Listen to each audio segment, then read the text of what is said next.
Hey guys, well today is like state amend your garden day in Oregon, so here I am getting ready to start doing the amending for our raised beds and some of our flower areas. But first, before we do that, let me take you down to the grow room because there's some really interesting stuff going down with the milkweeds. So you got to see this. Let's go. You guys go down there and take a look. I'm going to start this, and then I'll go through what I'm amending with. Well, I still haven't figured out the tomato plant issue.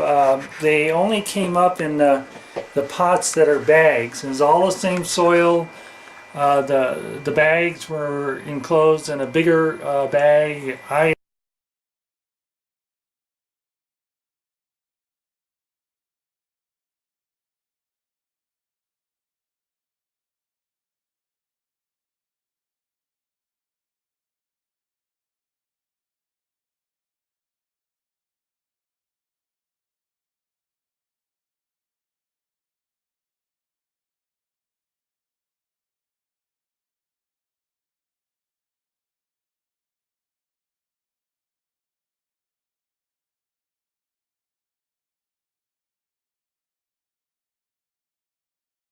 don't know. There's still some kind of popping up.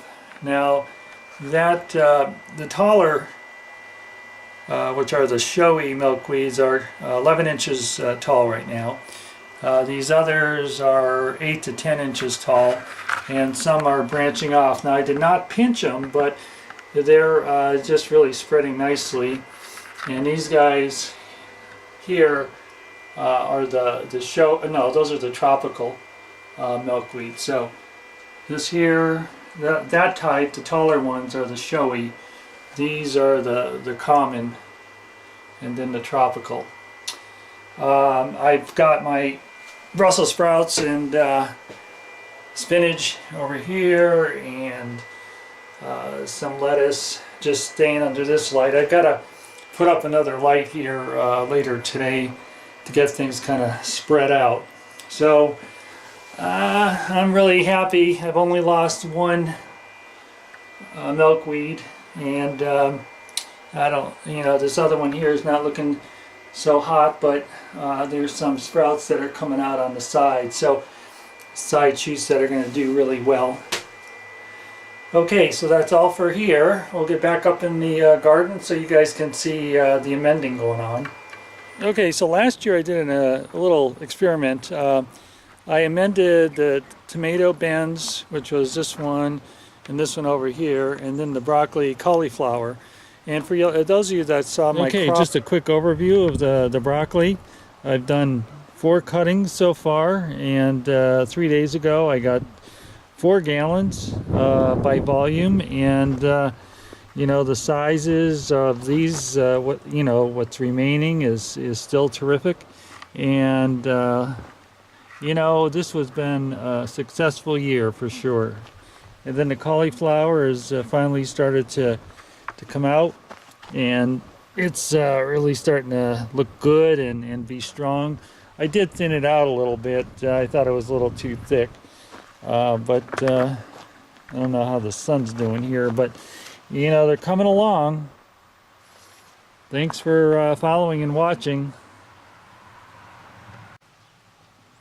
Oh baby, these are going to be close to 2 pounds. Can't wait. A lot of pineapples here. You just melt in your mouth.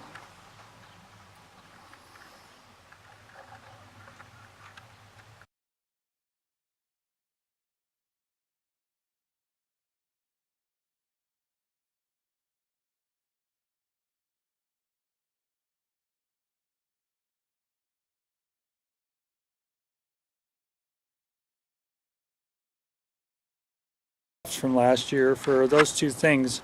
I'm sure you can remember how great those crops were. Crops that I didn't amend were the determinate tomatoes, radishes, and carrots. I did not amend the cucumbers, which were down there, pumpkins here, and down in another garden area. So what I'm amending with again is the azomite, rock phos, green sand. Let me get out of light. Okay, the granulated azomite can be put on pretty heavily because it doesn't burn, and it's put on 1 to 2 pounds per 10 square feet. So it's a pretty heavy application. The green sand is 1 pound per 100 square feet, so not that heavy. And rock phos is put down. It's pelletized, so it's not something you got to really watch out for, but it's about 1 pound per per 100 square feet.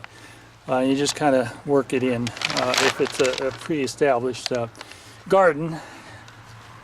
And of course the feather meal is sort of a little slower releasing nitrogen than blood meal, and that rate of application is 3 to 4 pounds per 100 square feet.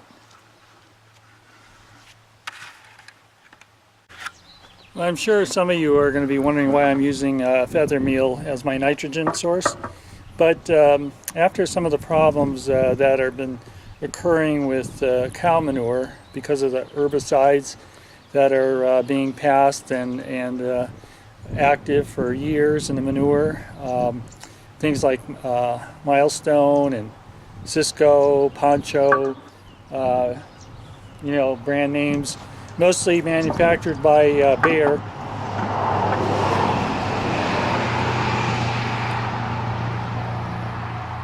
So the feather meal is the sawdusty looking stuff, and the green sand you can see is really green. What feather meal is really feathers. They hydrolyze the feathers, and it makes it a slow release nitrogen source. So I thought it would be perfect to use, unlike blood meal, which is a fast release. So now I got to turn this all in.